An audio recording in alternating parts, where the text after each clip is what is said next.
کوئی فیصلہ صحیح نہیں کریں گے. ہماری سوچ کا معیار یہ نالیاں، یہ گلیاں، یہ فلاں جگہ پہ کوئی اس نے چھوٹی سی بات کر دی تو یہ ہو گیا تو وہ ہو گیا. ارے جو متقی پرہیزگار بندہ ہوتا ہے، جو عالم دین ہوتا ہے، اس کو چھوڑ کر ایک جاہل کے پیچھے کھڑے ہونے کا مطلب کیا وہ علماء کا متبادل ہو سکتا ہے؟ اور اگر نہیں ہے تو پھر کس عالم کی؟ چلو ٹھیک ہے، کسی عالم سے اس کی نہیں بنتی یا کوئی اس کے عقیدے کے خلاف ہے، کسی کو تو مانتا ہوگا. کس کو مانتا ہے؟ کس کے ساتھ کھڑا ہے کوئی بندہ جو بھی لیڈر ہو پورے مسلم ورلڈ کے اندر، مسلم حکمرانوں کے اندر؟ یہ سب عیاش ہو چکے، یہ کرسی کے پجاری ہو چکے. اور اب عمارت والوں نے تو ات مچا رکھی ہے، نسل در نسل ان کا خاندان ہی لگتا ہے کہ بھی حکمرانی کے لیے پیدا ہوا ہے. بڑے بڑے جبے دستار پہنے ہوئے وہ مسلمانوں کی عزتیں کشمیر و فلسطین کے اندر لٹ رہی ہیں، اور ان ظالموں کو پتہ تک نہیں، ان کو فکر تک نہیں. یہ بڑی بڑی کانفرنسیں کریں گے، ہم نے بڑی کانفرنس کر دی، ہم نے یہ کر دیا وہ کر دیا. اگر یہ ایک مسلم بلاک بنا کر کم از کم معیشت پہ بھی اکٹھے ہو جاتے، ایک دوسرے سے تعاون کرتے. مگر صاف ظاہر ہے کہ ان کا عوام کے اندر تو جڑیں ہی نہیں ہے. یہ فاسق و فاجر، یہ رشوت خور، یہ مال بٹورنے والے، یہ عیاش لوگ، ان کی عوام کے اندر کیا جڑیں ہوں؟ اس لیے یہ مسلط ہے ہم پر. اور اس طریقے سے یہ مسلط لوگ جو چاہ رہے ہیں کر رہے ہیں. ہماری خرابی کیا ہے؟ ہم چپ ہیں، کولہو کے بیل کی طرح یہ ہمیں ہانک رہے ہیں اور ہم ہانکے جا رہے ہیں. اللہ تعالیٰ اور مقدس علماء کے صدقے ہمیں صحیح تقویٰ طہارت پہ چلنے کی، اپنی مساجد آباد کرنے کی، دین اسلام پہ چلنے کی، اور اپنی امانتوں کی حفاظت کرنے کی. یہ پرچی آپ کی امانت ہے جو اقتدار پر بندوں کو پہنچاتی ہے. وہاں جا کر یہ قانون بناتے ہیں، اور جو قانون بناتے ہیں وہ آپ کی پرچی سے اگر بناتے ہیں تو آپ نے دی اس کو دے دی ہے جو شراب کے پرمٹ جاری کرے گا، جو اسلام کی شکیں سکولوں سے نکال دے گا. تو کیا ہوگا؟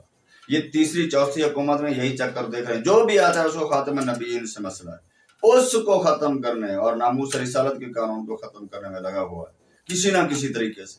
یہ تو ڈر ہے ان کو مولویوں کا، یا یہ مسلمان غیرت والے مسلمان ہیں، یہ ان کا ڈر ہے. اور بعض لوگ یہ کہہ رہے ہیں کہ جناب علامہ جناب فضل الرحمان کو بڑا درد ہے.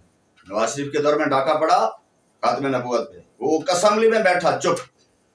پی پی دور میں پڑا، اسمبلی میں بیٹھا چپ. اب اس کو درد آیا جو کہ اس کے پاس کرسی نہیں. اب وہ خاتم النبیین کانفرنس سے کر رہا ہے. ایک دن اس نے ایک پتا نہیں ہلایا، 2 بندے بھی ان کے اکٹھے نہیں ہوئے خاتم النبیین کے لیے.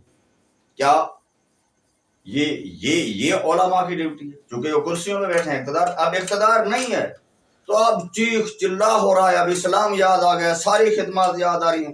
اور میں ان لوگوں کے ظالم فالووروں کو جو کہتے ہیں ہم اللہ کو سوا کسی کو نہیں مانتے، مجھے لگتا ہے کہ یہ تو زیادہ ان کو مانتے ہیں، پتہ نہیں اللہ کی کیا مانتے ہیں. ان مولویوں کے پیچھے اس طرح، وہ مولوی علماء جن کے جو ہیں صحیح ہیں ان کے پیچھے نہیں. ان میں ایک بندہ بھی نہیں نکلا. جب کتنی بار یہ خاتم النبیین پر ڈاکہ پڑا، کوئی نہیں نکلا، سب چپ تھے. یہ در بدر کون بھاگ رہے تھے؟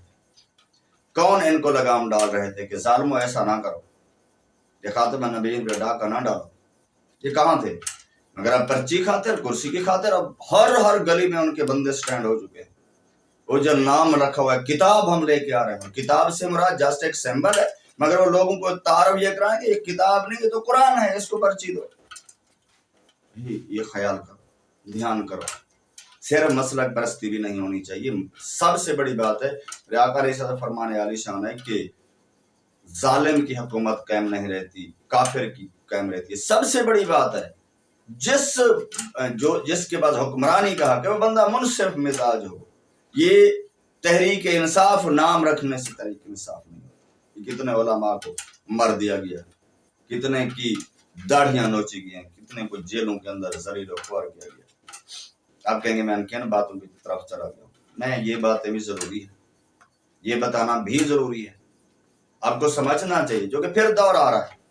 میں نہیں کہہ رہا کس کو دیں کس کو نہ دیں، میں صرف یہ کہہ رہا ہوں کہ کیا آپ کا شعور کیا کہتا ہے. ایک آپ کی مجبوریاں ہیں، ایک آپ کا مزاج ہے، اور ایک آپ نے دیکھا کہ جدھر سب بھاگ رہے ہیں ادھر بھاگ رہے ہیں. ایسا نہیں کرنا. اپنے ضمیر، اپنے ایمان کے مطابق، اپنی سوچ کے مطابق کوئی فیصلہ ہو تاکہ مسلم امہ کا فائدہ ہو. تو باہر اثر فائدہ کیا ہے؟ Charity begins at home. پہلے اپنے آپ کو تبدیل تو کریں. مساجد ہماری ویران، زبانیں ہماری ذکر اللہ سے ویران، سینے ہمارے ایمان سے ویران. ہم جب ہمارے تقوی طہارت کا عالم نہ ہونے کے برابر ہوگا تو ایسے لوگ ہم پہ مسلط ہوں گے. یہی ہم مفادات والے اور وہ ان کے آگے وہ مفادات والے. تو سب سے بڑی بات میں نے آپ کے سامنے دو مثالیں رکھی ہیں کہ اس طرح کی بھی موت ہے اس طرح کی بھی موت ہے.